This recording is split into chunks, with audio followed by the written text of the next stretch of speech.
તો ફરીથી સ્વાગત છે મારા એક વ્લોગમાં। તો મિત્રો કેમ છો બધા મિત્રો? તો આપણા વ્લોગ જોતા હોય મજામાં જ હોય। જો તમને મજા ના આવતી હોય આપણા વ્લોગ જોવાની તો દવાખાને જઈને દવા લઈ લેજો। તો ફરીથી સ્વાગત છે મારું નવા વ્લોગમાં। તો મિત્રો આજે આપણે જવાનું છે ગામ મોટી ગોપનાથ મહાદેવ મંદિર છે ત્યાં ગોપ ગામ છે ત્યાં જવાનું છે। ત્યાં છે આપણે રામદેવ પીર મહારાજનો ભવ્યમાં ભવ્ય 12 પાઠ ઉત્સવ અને ભવ્યમાં ભવ્ય સંતવાણી, અને સંતવાણીમાં નામી અનામી કલાકારો આવવાના છે મિત્રો। બહુ જ મોજ પડવાની છે। અને જો તમે અમારી ચેનલમાં લાઈક અને સબસ્ક્રાઈબ કરી દેજો। જે રામાપીરને માનતા હોય તો સબસ્ક્રાઈબને લાઈક કરે જ છે, અથવા તમને મારા વ્લોગમાં મજા આવતી હોય તો લાઈક અને સબસ્ક્રાઈબ કરી દેજો। તો હાલો મિત્રો હવે જાય છીએ આપણે ગામ મોટી રામદેવ પીર મહારાજનો ભવ્યમાં ભવ્ય 12 પાઠ છે। 12 પાઠ તમને શું છે શું નહીં બધું તમને વિસ્તારમાં અમે બતાવીશું। તો અમારી ચેનલમાં લાઈક અને સબસ્ક્રાઈબ કરતા જજો। તો હાલો મિત્રો મળી આવે સીધા સામાયામાં ભાઈ છોકરો ને આ બધા ભાવ ભરી ભક્ત રામાપીરના ડીજે બીજે સાથે રામાપીરનો સામે લઈને બધી ભક્તો પણ આવી ગયા છે, અને સીધે જ હવે રામાપીરનું સામે લઈને નીકળી ગયા છીએ આપણે। તો હાલો મિત્રો હવે જઈ સીધા આપણે સામૈયામાં, અને તમે જોઈ શકો છો ડીજે બીજે સાથે ધામધૂમથી આપણે રામાપીરનું સામે કાઢેલું છે। તો હાલો મિત્રો આપણે પણ એમાં જોડાઈ અને તમને બતાવીએ।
આપણે રામાપીરનો કેમ 12 પાઠ અને કેવી રીતના અમે ધામધૂમથી કર્યું તો મિત્રો।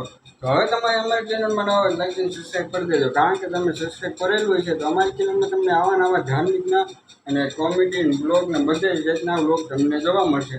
તો ખાસ કરીને આપણે ધાર્મિક બ્લોગ જોવા મળશે આમાં, એટલે લાઈક છે અને સબસ્ક્રાઈબ કરી દેજો। તો હાલો મિત્રો હવે મળી સીધા નેક્સ્ટ બ્લોગમાં, એના માટે રામાપીરને માનતા લાઈક છે અને સબસ્ક્રાઈબ કરી દેજો। તો હાલો મિત્રો કાંઈ કરવા નથી તમારે ખાલી વિડીયોને લાઈક કરીને અને ચેનલને સબસ્ક્રાઈબ કરવાની અને એક કમેન્ટ કરી દેવાની, જય રામાપીર। હાલો મિત્રો હવે મળી સીધા નેક્સ્ટ બ્લોગમાં, સબસ્ક્રાઈબ કરતા રહેજો મિત્રો। હવે નવા બ્લોગ તમને અમારી ચેનલમાં જોવા મળવાના છે। તો જય શ્રી રામ એન્ડ જય રામાપીર।